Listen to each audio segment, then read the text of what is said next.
Take a person, take a story, take you on a journey. It's your take.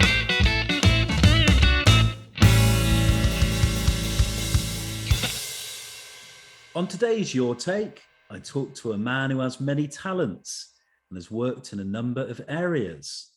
He's a former radio broadcaster and journalist turned sports MC who has experience hosting pro wrestling, boxing, K1 and other events. My guest is currently digital marketing and event support for a company called SuperstarSpeakers, who run talks with sporting icons and memorabilia auctions.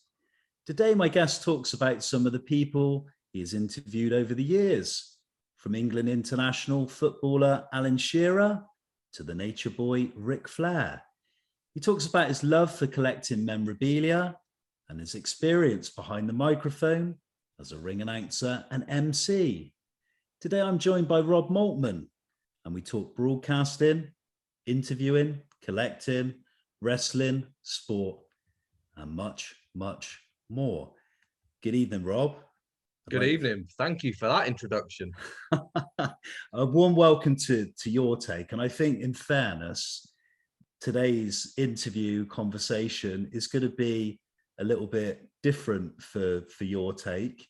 And I'm kind of interested to kind of find out the many things you've done over the years in your career. Yeah. But kind of what I like to always do is really kind of go back to the start and kind of find out a bit about your background, the kind of foundations where it all kind of began. And firstly, simply look back to kind of your family life. So I kind of initially wanted to ask you when and where you were born, and can you kind of describe your upbringing in the Maltman household? Can you just kind of give us some background about your parents, who they are, and do you have any siblings? Yeah, my excuse me, my background and my story is actually like, it's not that different to millions of other people in this country. Like, I've got mother, father, married. I've got 2 brothers and a sister. My dad was a baker. Obviously, he's no longer with us anymore. My mother worked in childcare. We were just a good working class family. We were just a normal, caring, loving family. I was born June the 30th, 1980, which makes me 41 years old. Excuse me. And my upbringing is no different to anyone else's in this country. My mum and dad loved me. They weren't millionaires, but they worked hard for what they had, and I never went without anything. And it was always a lot of love, a lot of support, a lot of, you can go and do whatever you want to do in this life, but you've got to work hard to get it, because it's not just going to come to you. And I really took that work ethic from my father, who was a good Geordie man who worked hard all of his life, and he took me under his wing as he did all the rest of us, and like taught me how to work. And that's an ethic that I have to this day. I still be the hardest worker in the room. Like, I will graft and graft and graft, because do you know what? I've been to the bottom of the barrel. I've had the life where I've decided not to work, and it don't get you nowhere. You've got to really blood, sweat, and tears.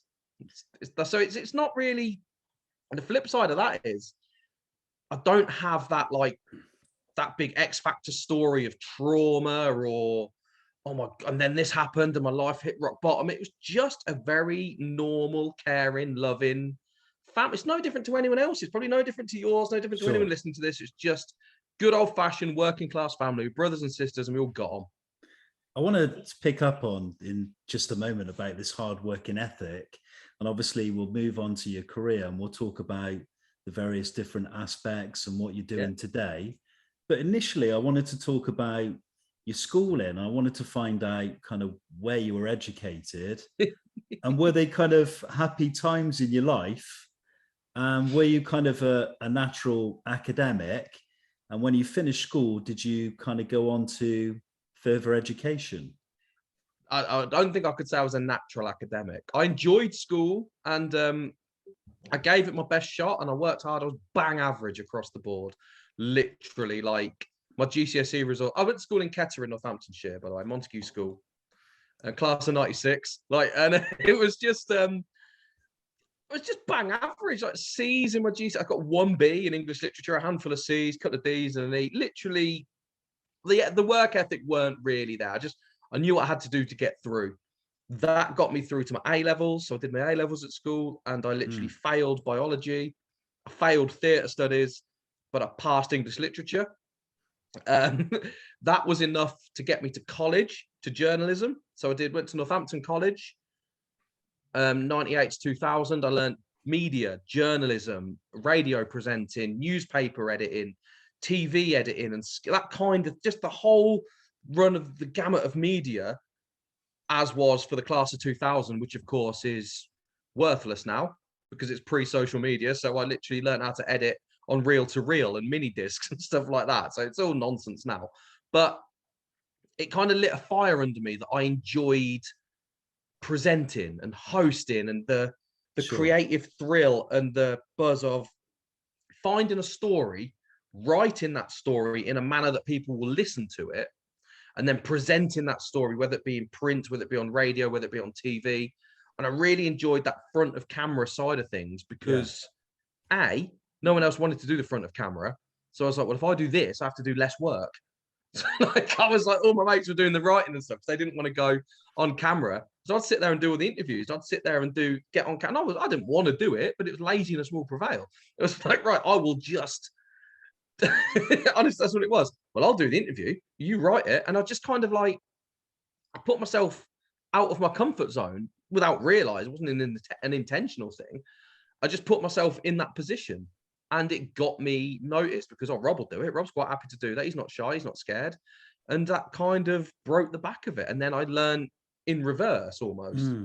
When I was interviewing someone, I learned the skills of listen to what they're going to say and ask questions on that, as opposed to my direct list of questions that, yourself. You have a list of questions, but if the person you're interviewing is talking about something else, go with them because you're going to get more out of them because that's what they want to talk about. So it just kind of like, I was a lazy little oik. I mean, I graduated from college, got my HND when I was just shy of 20, took a year out to put some money behind me, then topped up the HND to my degree.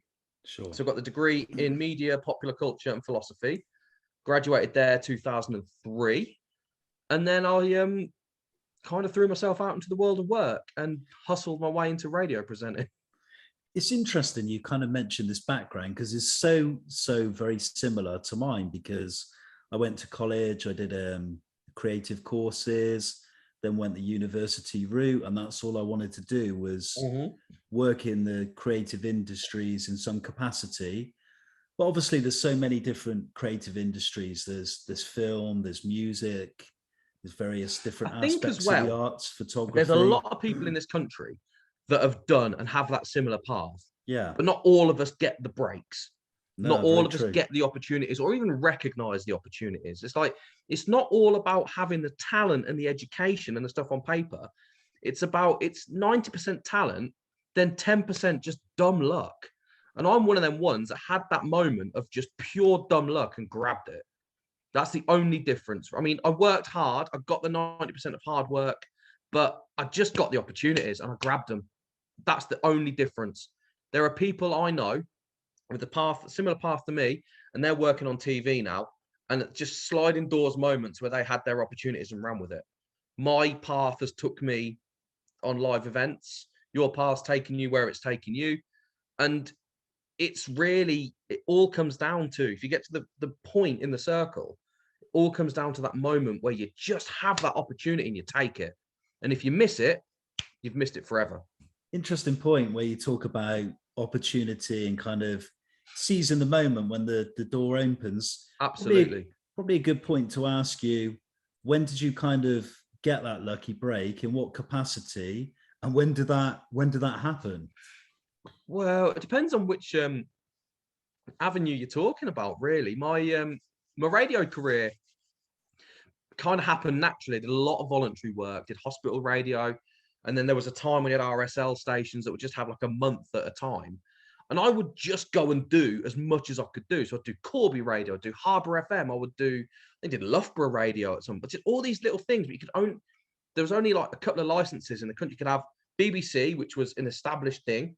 You had commercial radio, which was like your Hearts and your Northants 96 and things like that, that were long-term licenses that relied on advertising. Then you had RSLs, which are community stations, but legally you could only have a month. The bigger stations could get 2 months, but they in the year, but they were done. Say there was a carnival on, they could have a month, or Christmas, you could have a local radio station, but you legally couldn't have that for all this time. Then I think it was 2007, 2008.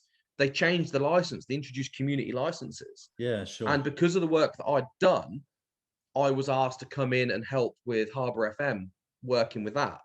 So it was just about, that was how I got to the radio thing.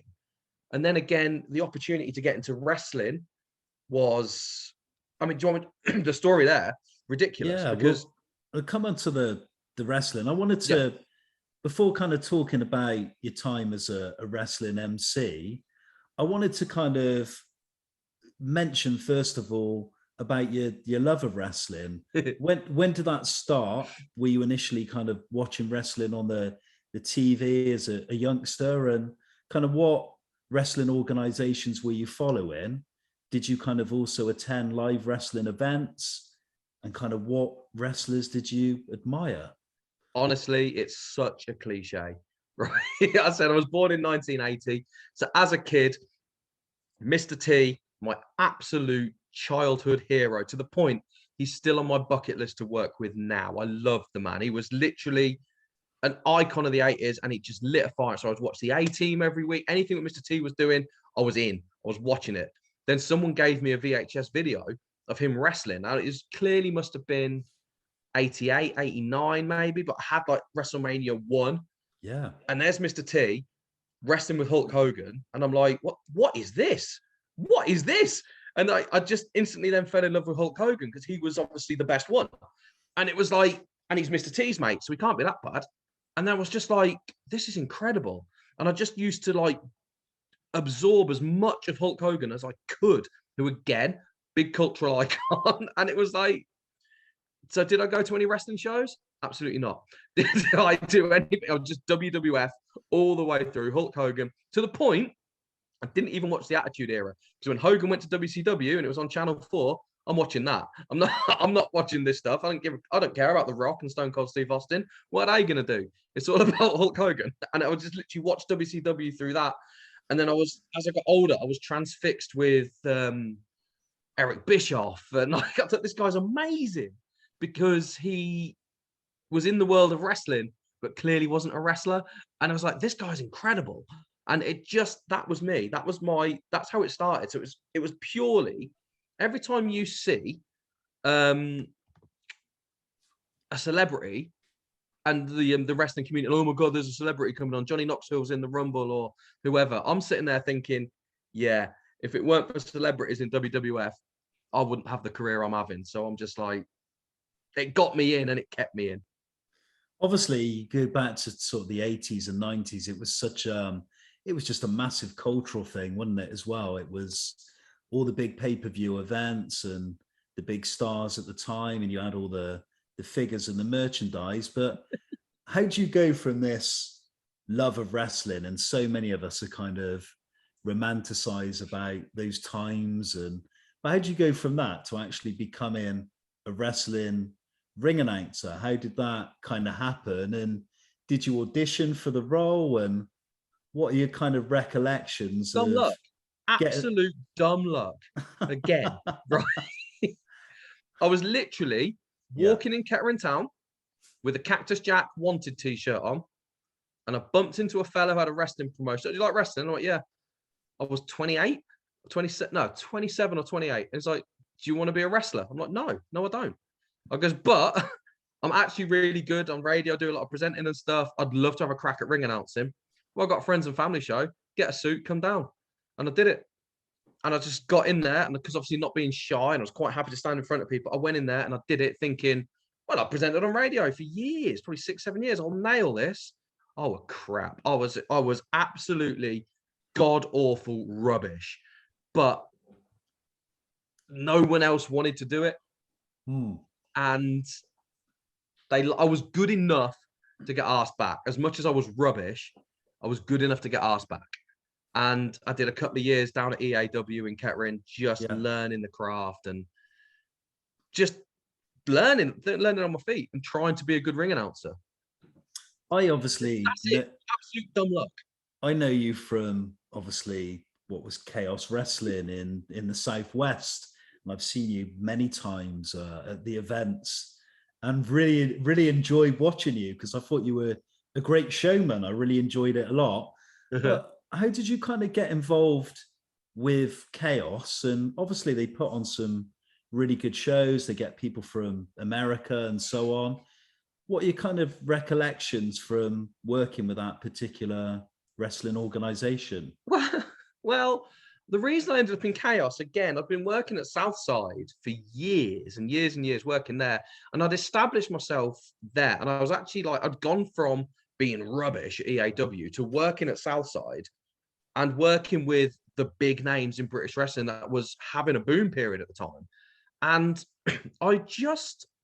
they knew I was rubbish and they gave me a hard time. Like I was never one of the boys to start with, but I just worked hard and did my best. I did interviews with them and I used to like ask questions and just try my best to be as good as I could be and learn my craft. And I think after a while, when I got better, they appreciated that this guy's actually got something and he's going places. And obviously all the wrestling promoters know each other. So what happened, I was doing a show in Stevenage at the Gordon Craig Theatre for Southside, one of the big shows that we did. And I was doing that. And I was just doing what I do and being me and swanning around and having fun. And like, literally there's 1,000 people in the crowd. And you've seen me, I'm like a duck to water, having fun with it. And then Dave, Nick, and Rob collared me. Hi, can we have a word? Yeah, we're from Pro Wrestling Chaos. And I think they'd come to see Sammy Callahan. I think they were going to see Sammy and try and talk to him. Or I think it was him. It was somebody. Yeah. And they ended up with me instead, which is ridiculous. But their Hank, who was doing the emceeing before, had retired and they hadn't really replaced him. And they were looking to bring in commentary to Chaos with Merlin. And he'd never done it before. He just wanted an experienced hand to come in and do it. So they offered me the role. And I remember saying to like Martin Kirby backstage, what are these guys like? He went, oh, they sound, honestly, they're great. So I give it a punt. And I was literally from Northamptonshire to Bristol once a month, just rocking up to Chaos. And it was like, there's Mike Bird. I'd never met him before. There's Boar. I'd only ever met him once. Flash Morgan Webster. I had a relationship with, but not a great, all these new faces or faces I barely knew. And it kind of revitalized, like Big Grizzly, for example, and Paz, the referee. Me and him were like that. We hit it off straight away, which only enhanced my work because the referee and a ring announcer working together is like it's a little unsung, it's the unsung glue in a show. It's fun and it's a little break in the action that we had a good double act going on. And it really revitalized my interest in professional wrestling, like working for Chaos. I was only there for 2 years, I think. Certainly wasn't a long period of time. I was there just to really establish Merlin and get Jada ready and get out. And that's what I did. And I did it. I loved every second of working for Pro Wrestling Chaos. It was so much fun. We've spoken about your background in radio, and you said how that, was good stead for going into wrestling as an MC and a ring announcer using kind of similar skills and so on. And to an extent, I mean, I'm not sure they're similar skills. They're quite different crafts. I think you can't go from a radio presenter to being a ring announcer because it's apples and oranges. There are ways to talk and ways to use your voice and ways to how you say things, but it's a different beast altogether. I thought it would be the same, but actually two very, very different things. The question I was going to ask you is, what skills and attributes do you think are needed to be a good ring announcer? And do you have any standout moments or memories over the years, either with Chaos or any of the other kind of wrestling organizations you've been involved with? It's two questions. The role of a ring announcer, I always used to say, is you're the straight man in like a comedy relationship. So you are the person that everyone else is reflected of. So say I'm doing a show and I come out singing and dancing, then if I've got Grado on the show, it makes him have to work harder. If I come out in a wrestling mask, Ligero has to work harder. If I come out and I'm stacked, your bodybuild, your big guys have to be bigger. You are the straight man in a comedy relationship. And you also represent the brand. So you are the focal point of what the brand is trying to be. You're the first person out the curtain. You're setting the tone for the show, and everything else is based on what you're doing. So you have to know what the matches are going to be about, what the characters are about, and how to present them and make them look better. I was told that it's like you can have steak and chips, but my job is the bit of salt and pepper on it that just kind of enhances it a little bit. It's fine without, but it's better with. And that you're just that tiny little bit of seasoning that just makes it that little bit better. And that's your role. Must be hard as well, because you're also kind of relying on the reaction from the audience as well. And surely if you get a night where the audience aren't maybe as good as perhaps on another night, it can fall flat, perhaps. That's the job. Yeah. That's the job. Your job is to G the audience up. That's part of the job. Like the MC, this is something I've learned in the after dinner speaking world. Your MC sets the tone. You set what's acceptable to happen. Yeah. And your job is to manipulate the crowd. There are so many little things that you do to just kind of G them up and work them up and like mess around with them and stuff like that. And a lot of it just come naturally after a while. But if your crowd's flat, well, everyone's going to blame everyone else. Don't get me wrong. But it was always my job. I remember did a show at Southside, did a World Cup show. So it was a tournament, but then we put a title match on. So it was Joseph Connors versus Ethan Page. And both the lads said to me, we want this match to be something special. How can we make this match stand out on this card? Because the tournament's what they cared about, and the final was what they cared about. And it was almost the excuse me, I've got a terrible cough. It was almost the break between the thing. And they were like, let's make this summer.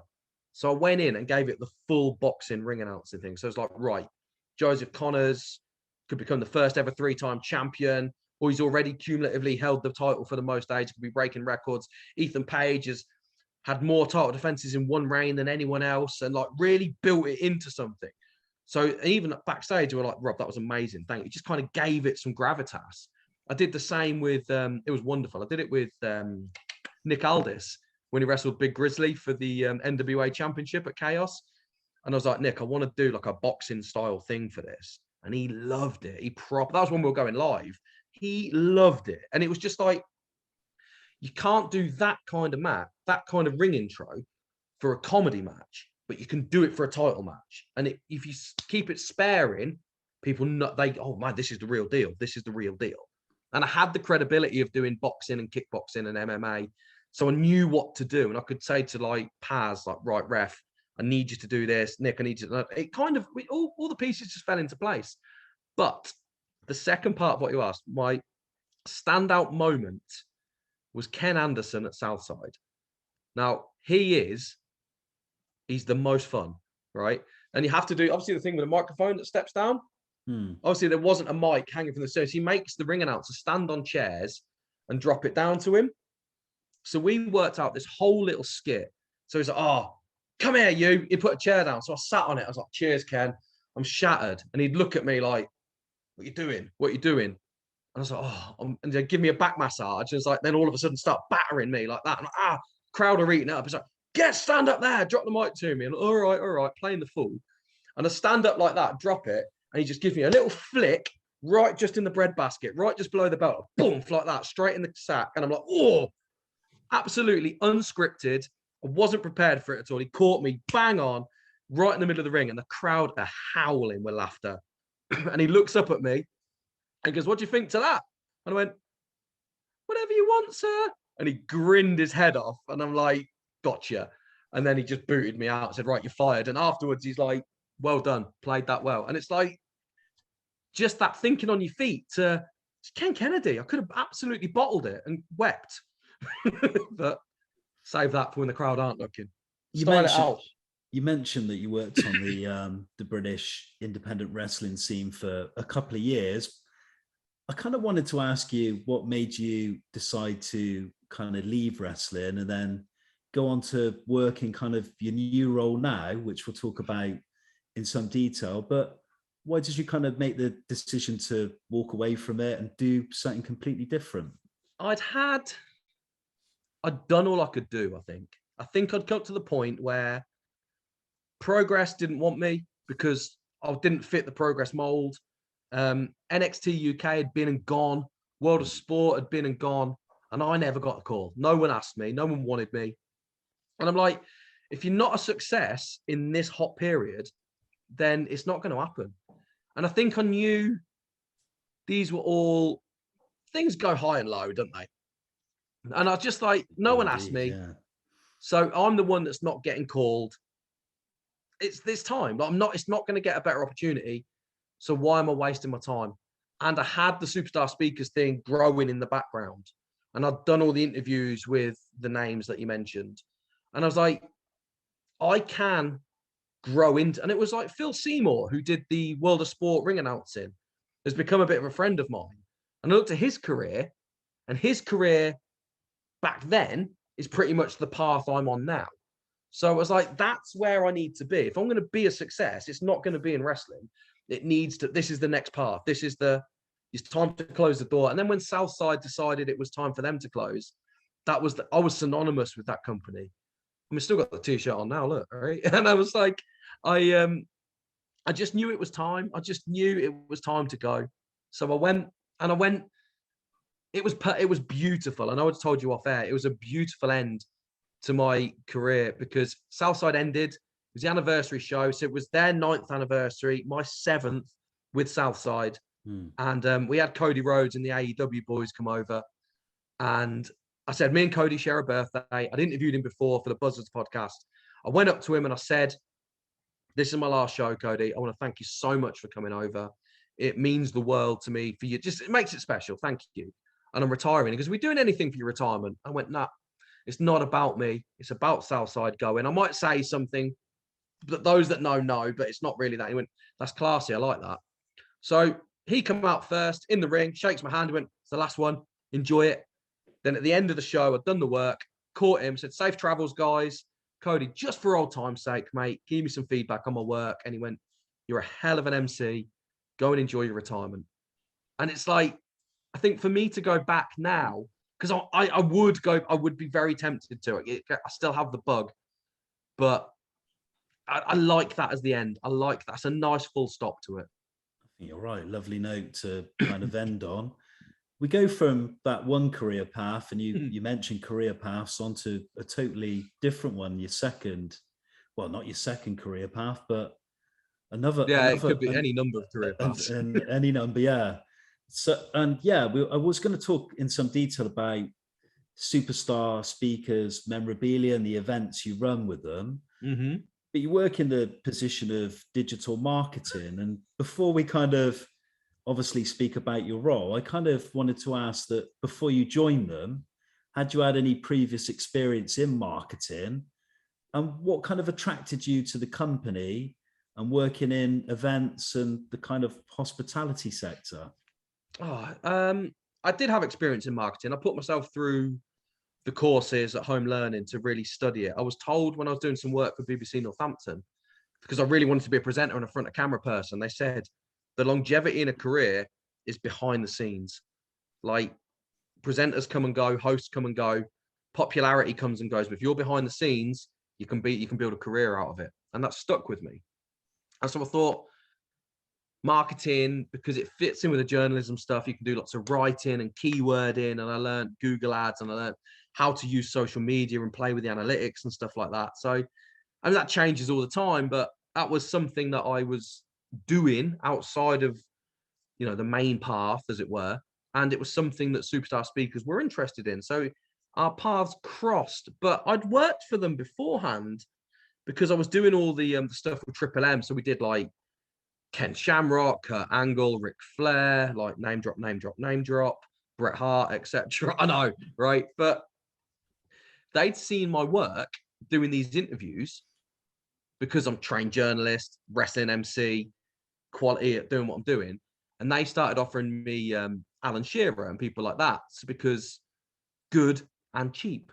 So like that kind of, they liked my work, and then we could combine that with the digital marketing stuff. And all of a sudden I became an attractive get because not only can I do the digital marketing and the writing, the web development, I can do hosting, I can run a show, and I've got some good technical knowledge as well from my years in radio. So I know how a microphone works, I know how a speaker works, I know how to troubleshoot, and I know how an event works, I know how to put an event on and make sure it runs smoothly.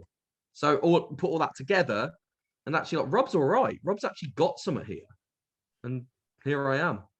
You've mentioned some of the names you've met in your current role, but of the people you've interviewed at these live events, many sort of sporting personalities, icons, and, you know, winners of many trophies in kind of football and across other sports, who have you enjoyed talking to the most and why? And also on the flip side of that, have you had any disappointing experiences to date? I don't think it would be fair for me to tell you about some disappointing ones on the record. Okay. The evidence is out there. If you go looking for it, you'll see it. But we're not going to talk about that. But to be honest with you, I loved doing Ric Flair. I loved interviewing Ric Flair because the guy is Ric Flair 24/7. And he really taught me a valuable lesson in interviewing because he's synonymous with testing people. Like Jay Lethal's told us before, he will test you live and you have to sink or swim with him. So I was like planning an interview about Ric Flair in the 1970s, and he just going off on one. He was like bang, bang, bang, bang, bang. And I was like, right, I best keep up with him. So he's challenging me and I'm keeping up with him at every opportunity because I was so nervous. I literally just prep. I knew it all. And then the next night we did something similar, kind of changed it up a bit. And he goes to me, we went for a pint afterwards. We're having a few drinks. And he let me, I wore his Hall of Fame ring. I was like, yes. And the Rolex and stuff like that. And he went to me, he goes, Rob, you are actually really good at your job. Yes, that was amazing. Kevin Nash ribbed me on stage in Newcastle. That was fun. When like I did one interview, because Bret Hart had taught us that he didn't like doing the same interview twice. He liked it a little bit more natural. Yeah. But then other people had told me do the same interview every night because your crowd in Edinburgh is a different crowd to Newcastle, to Nottingham, to etc. So they want the same questions answering. So I did it to Kevin. I did the same interview to Kevin Nash. And in Newcastle, he goes to me, I see you've got your clipboard and your cheat sheet there. I'm like, yeah. We're not doing the same interview. Oh, okay. Chucks it. Oh, crap. Okay. So I'm here. No questions. I just had to spitball with him. And again, because of what Flair had taught me, I caught up with him, but it was just a pure rib. It was just a rib just to wind me up in front of a couple of hundred people in Newcastle. So things like that are really fun, but they're all great guys. They're all just, if you treat them with respect. I interviewed John Barnes recently, right? A wonderful, wonderful, intelligent man, just showing the respect for the job that you're doing, because he's doing a job, I'm doing a job. If me and him do a good job and get on well, the whole crowd have a good show, and then they want to come back. So the company wants you to come back because you've given a good show that's made money for them and return customers. That's the job. That's what you do.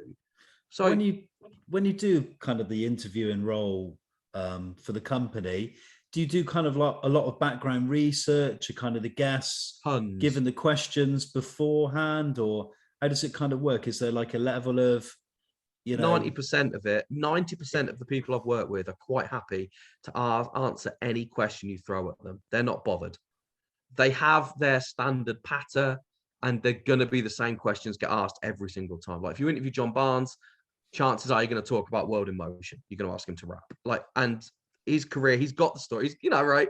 You talk to Ric Flair, you're going to get the plane ride from hell. You're going to talk about a few matches. Talk to Bret Hart, it's going to be Davey Boy Smith, Montreal. Like you get all these different things. So I try and hit the big beats that people want, but then pepper in some interesting side notes just to keep it interesting for those as well. And that kind of, there might be that one person in the crowd that's like, oh, this guy's going for it. I mean, better than so. It's. But I do so much research, so much. I did an interview. We did Gary Mills' book launch in Nottingham. He's one of the youngest ever winner of the European Cup. He won the European Cup with Forest in '79. He was 16 years old, right? He did a book launch, and I hosted that for him. I had 81 questions to ask him, right? And I got through 15 of them. But I knew his career inside and out. And he's the manager of Corby Town at the moment as well. And being from Kettering, it was literally just like, I'm having you. Like, I Ric Flaired him. So I'm having you. And just proper gave him some stick while we're on stage. I bet he had some interesting stories to tell. Amazing. Honestly, a the wonderful human being. Brian Clough as well. What an incredible manager. Literally, we do a lot of work with the old Forest boys, and they've all got a story about Brian Clough. And some of the stuff I've heard, because you hear a lot of it off the record as well. You're like, this guy's insane. This guy's absolutely mental. But what a wonderful man. What he did at Nottingham Forest will never be equaled, achieved again by anybody. It's wonderful. And these guys are still out there now, like your Larry Lloyd, your Kenny Burns, your John Robertsons, your Frank Clarks, your Trevor Francis. Like, I designed Trevor Francis a banknote of the 1 million because he was the first £1 million transfer. Oh, so yeah, I designed him like a fake bank. You what, sorry? Yeah, of course he was, yeah. Yeah. So I've designed him a banknote with him signing for Forest on it. So Trevor Francis, £1 million. And I made a load of them. And he still keeps it with him. Wherever he goes, he shows people it. And I bumped into him again recently. He still got that note, Trevor. It's like, yeah, look, he took it out of his wallet and there it is. I totally agree. I share your sentiment. I think if you look back at what Brian Clough did with Forest, taking them up from what was the, second division back in those days, winning the league and then winning 2 European Cups on the banks back to back, it probably is one of the, it's the one. That's it. It's not, I mean, people talk about Leicester, but Leicester won the league. They didn't go and win 2 European Cups. And the best thing is when he took over at Forest, he was told by the manager going out, said, you ain't winning nothing here, mate. That was literally said, you're not going to win anything here. Yeah, incredible There's a statue of him in Nottingham. So I thought his kind of at the end, it was very sad, kind of his downfall with Forest being relegated. And of course he had alcohol drink issues as well. And sad end to a great but incredible man. And yeah, I'd imagine all the greats have that dark side. You look at your Ric Flairs, your Gazza, your George Best. You think of an absolute great person. There's always Shawn Michaels, Alex Higgins, the snooker player. Yeah, absolutely, exactly. Well, very much. James Keith Moon, Hunt, all your rock stars. The list is endless. I think there has to be a certain level of carelessness to be that good. Do you know what I mean? And I think there's a certain level of fearlessness. And I'm thinking of Gazza particularly. The guy is fearless, which is what makes him so good because he takes the risks. It's not normal. We talked about interviewing, we talked about personalities and events, but one of the other things they do is they do sell memorabilia. They do auctions as well. And I'm aware you're a collector of memorabilia. Yes. What sorts of memorabilia do you collect and why? Me? And can you share with us some of your prized possessions? I go through phases of it, to be honest with you. Like, there are obviously the certain things that I love. Like, if you look in the background there's a Ninja Turtles picture of that's signed by Kevin Eastman, which is quite cool. I've got all kinds, but at the moment, I generally get a signed shirt from all the people I interview. I get a signed football shirt from them. I got a wonderful shirt from John Barnes, and it was a limited edition new order. I'll see if I can get it, actually. It's in here, so if you just give me 2 seconds. Yeah, you carry on. Fantastic. Well, I think it is. Yeah, looking forward to seeing this. Big bag of football shirts. It depends how much you want to go through them all. But look, this, right? Italian 90 away shirt, World in Motion, signed by John Barnes. Wow, I'm liking that. That's cool, right? It's very, very good. I'll see what I've got. We'll do the lot if you want, mate. Look at that. Forest 150th anniversary, signed by Stan Collymore on there, John Robertson's on there, Dean Saunders is on there, Ian Storey-Moore's on there. What else we got? Got tons of them, mate. Honestly, we could do a live auction now. You're not selling none of these, lad. Liverpool legends, we got on there? Kennedy, McMahon, Grobbelaar, Roy Evans. I've got Paul Merson. I have got, let me see if I've got it in here somewhere. Some good ones. There you are. Man United 1991 Cup Winners' Cup. Oh, wow. You've got Brian Robson, Clayton Blackmore, Dennis Irwin, Mark Hughes. Who's that? Steve Bruce Ryan on McClare, there, or what was that? Lee Sharp, and weirdly, Yap Stam has signed that.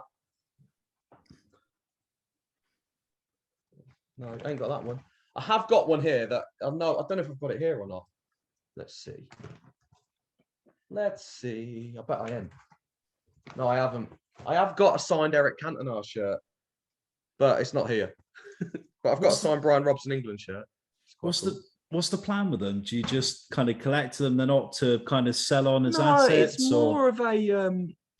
This is my career.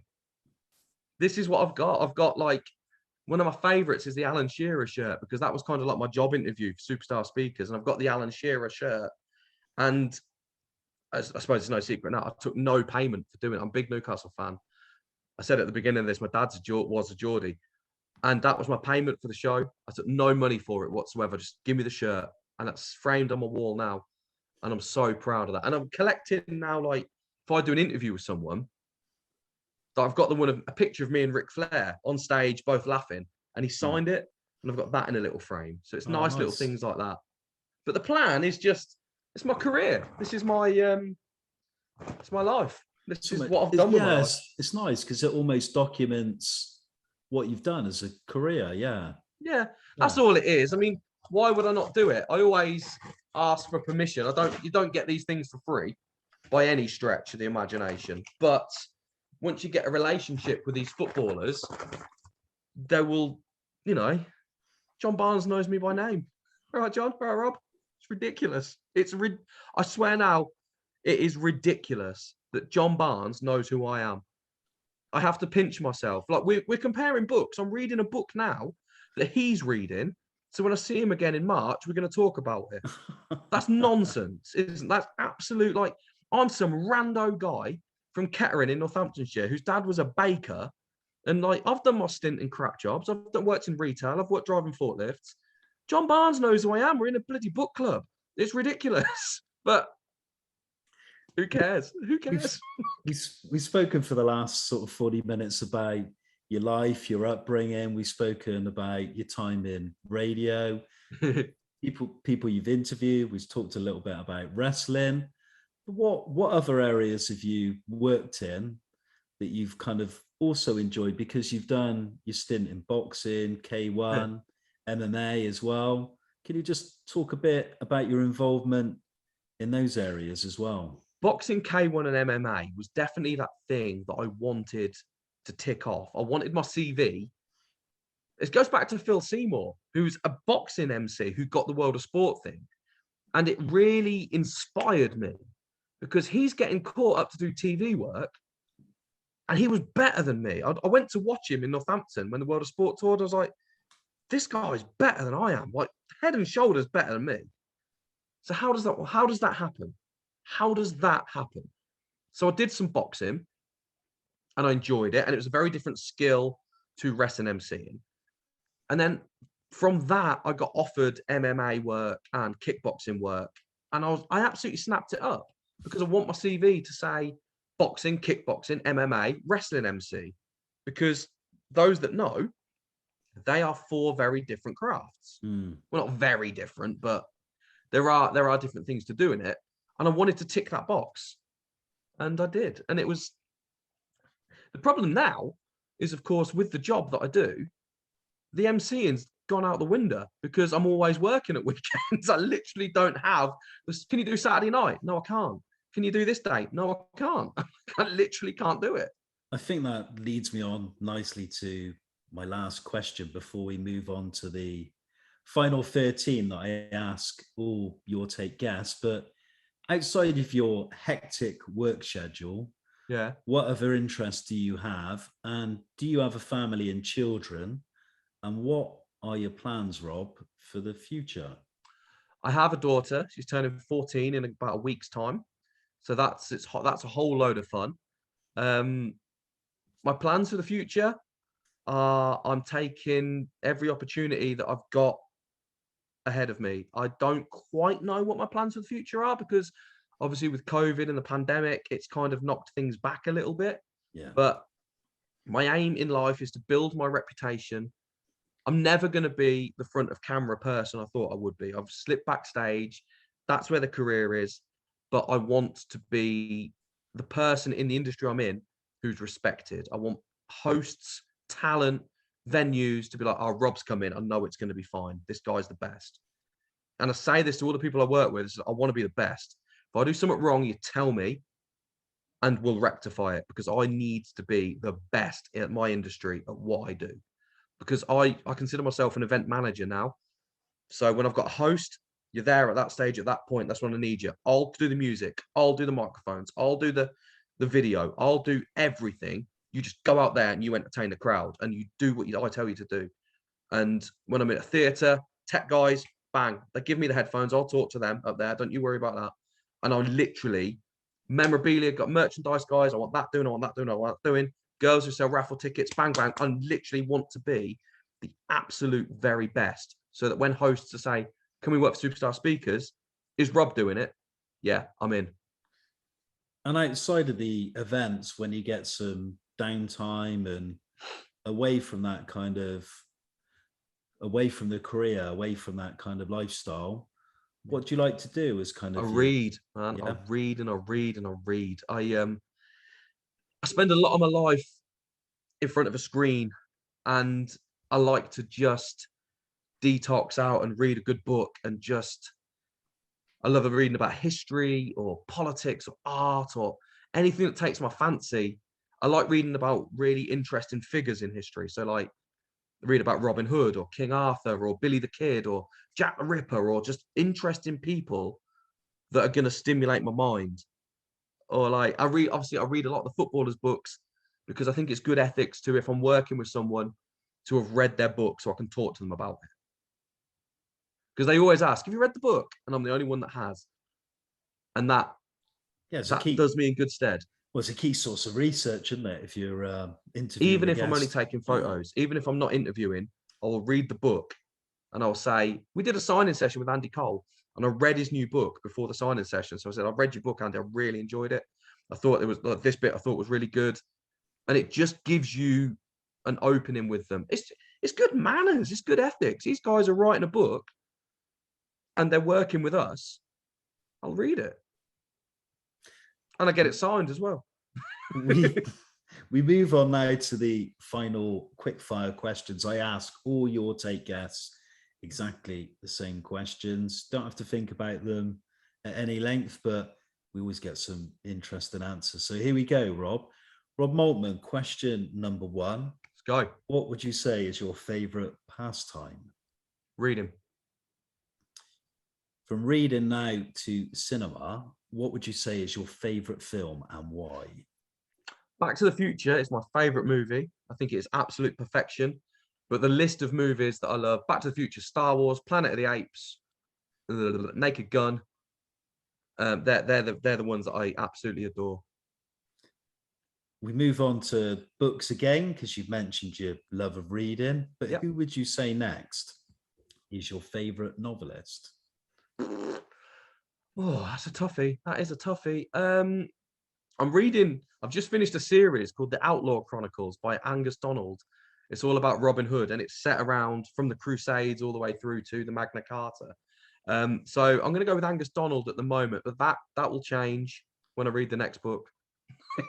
John Barnes. John Barnes is my favorite author because I've got 3 more gigs with him. John Barnes.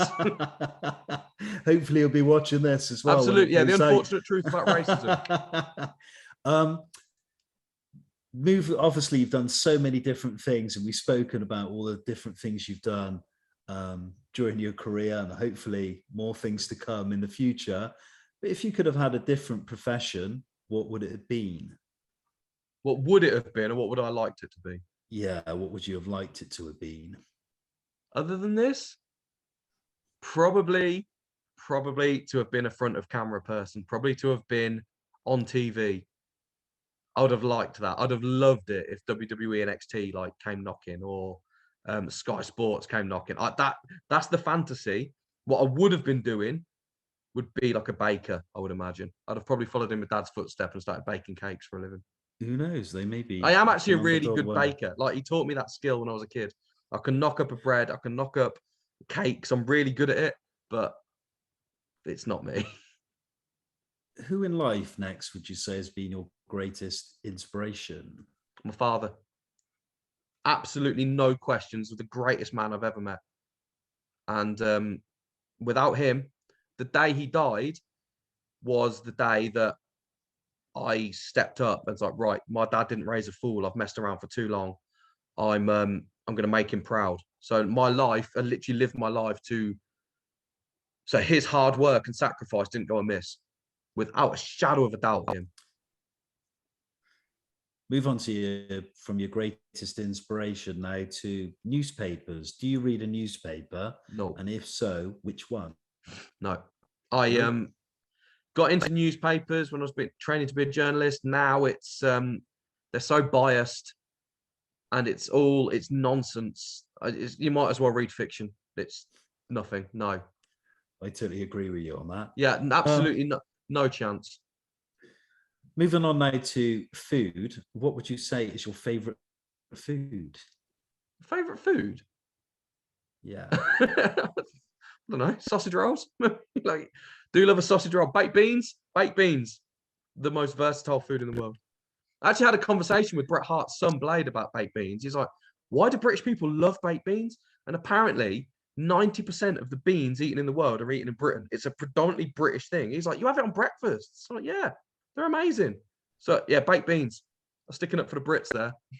You mentioned you like reading books on real life stories and people and what they've done. Next, I wanted to ask you, who is your favorite cultural icon? Ooh, that's a great question.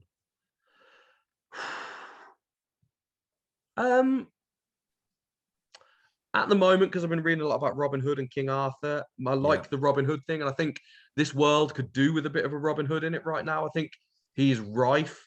I think society would embrace a Robin Hood revival, like rob from the rich to steal to the poor in 2022 Britain. I think that it's rife for that to come back in a big way. I don't have to tell you. I don't have to tell the world, listen to this, the state this country's in. So that kind of like working class hero, or even a nobility hero who's helping the working man. I think there's something special in that. That's just, somebody needs to grab it and turn. That could be massive right now. Cultural icons, obviously Ric Flair, obviously Kevin Keegan. I adore Kevin Keegan with every fiber of my being. But I don't know, Robin Hood probably. What would you say next is your favorite curse word? And you can say it and why. Dickhead, right? Because it's not even a curse word, but it's so versatile, and you can just about get away with it in public. Yeah, that's true.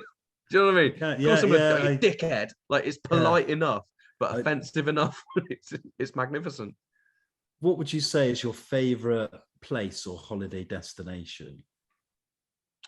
Mate, in this job, don't have holidays. I haven't had a holiday in years. Like, I made that sacrifice. Do you know? I work weekends. Like, it's nah, mate. Don't do holidays. No? Okay. We could move on to music. I wanted to ask, who is your favorite music artist, and what is your favorite album? I love music with a passion. I love, obviously, working in radio. I love music with a passion. And back in my younger days, I was a very pretentious little nerd who was well into music and bands and that kind of thing.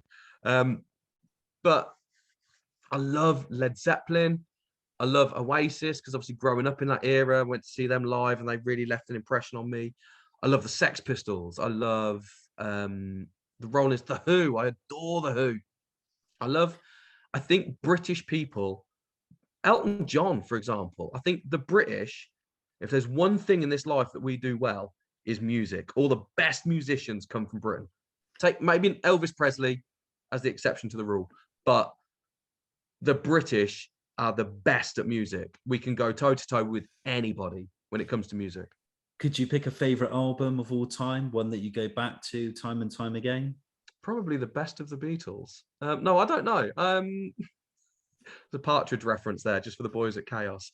No, mate, you change your favorite album all the time, don't you? I was listening to De La Soul today. Do you know what I mean? So it's like that'll be my thing for a moment. Then it'll change to say Frank Sinatra. Then it'll be back to Elvis Presley. Then I might listen to who knows, whatever's taken. Harry Styles. It's the Brits tonight. At time of recording, the Brits are on. I might even listen to that. Tom Jones. Love Tom Jones. We move to the last final two questions now. The first one, what would you say is your greatest achievement to date? The whole lot, mate. The whole lot. The fact that I did it. The fact that at 41 years of age, I did it. I'm not doing too bad. I've got. It's magnificent. What I've got in life, where I am in life, is incredible. So the greatest achievement is just I've done it. I'm there. I'm in the world. And then lastly, Rob Maltman, how do you wish to be remembered? I'd just like to be remembered. I'd like people to think, you know what? He was all right, actually. Like people say, he was all right. He was better than that bang average student in the 90s who didn't really put the effort in and just achieved flat average. He gave it his all and he did the best with what he had. I don't want for much, man. I don't want for much. Thank you kindly for being a guest on Your pleasure, Take, mate. and talking about all the different things you've done over your career over 41 years. And I hope it kind of leads on to, you know, other opportunities, and I'm sure you do many other things. But before we finish up, where can we find out more about the events? How can we attend and find out a little bit more about what you do? SuperstarSpeakers.co.uk. All the events are there in the tickets section. And if anybody does come along to one of the shows, please come and say hello to me. I'm beavering around and buzzing around, but just come and say hello, because I'm quite a friendly, happy chap. I'm quite welcoming to people. So I'd love to just say hello to you. If you enjoyed the interview, let me know. Ever down in the Southwest with those events? I can't say a word right now. It could happen. It could happen very, very soon. And I'd love to see you back behind the mic with wrestling again. I really would, especially with Chaos. I used to really enjoy the shows they put on, and you're always a highlight for me. You always. Thing is, that means I'm doing my job wrong. If I was the highlight, there's something very wrong with the rest of the show, because the ring announcer should not be the highlight of the show. The wrestling show was great, but you were great as well. So take it as a compliment. I'll take that. But if any wrestlers are watching this, they'll be like, God, Maltman putting himself over. They used to absolutely rinse me. It's not about you. It's not about you. Stop trying to put yourself over. I was like, I'm not. I'm just being me. So they were like, but yeah, no, it should never have been. It's not the Rob Maltman. The ring announcer should have just been the glue that holds it all together, the seasoning. But I thank you so much for that, because I must have done something right in my time. I must have done somewhat decent. But yeah, thanks again for being a guest tonight. No bother. And all the best for the future.